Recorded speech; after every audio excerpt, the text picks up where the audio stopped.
kechqurun 12 dan keyin yozgan narsalarimga men emasman u. Men javob bermayman, to'g'risi. Menda juda ko'p bo'ladi. Kechqurun 12 dan keyin nimadir deb yozib qo'yaman. Ertalab turib haligini o'qiyman. Onasini emsin, qoqti zeyni bo'lib yotibdi, to'g'risi. Bu eng qizig'i haligini o'qib ulgurmasdan ertalab turib o'chirib yuborsangiz-ku, mayli.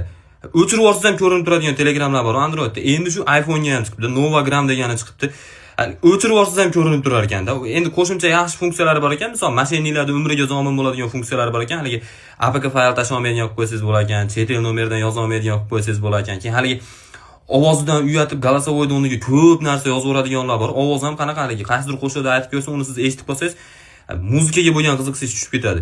Xuddi shunaqaligi голосовой holatda yozib, tekst holatda jo'natsa bo'ladigan funksiyalari bor ekan. Chet el tilda yozsa, avtomatik perevod bo'lar ekan. Har bir chatga parol qo'ysa bo'lar ekan. Buni nima plyusi bor? Haligi Узкий круг gruppasi bor, 3 kishi bor. 4-chi odam ko'rib qolsa, haligi 3 kishi qamalib ketishga to'g'ri keladigan gruppa. Shunga alohida parol qo'ysa bo'lar ekan.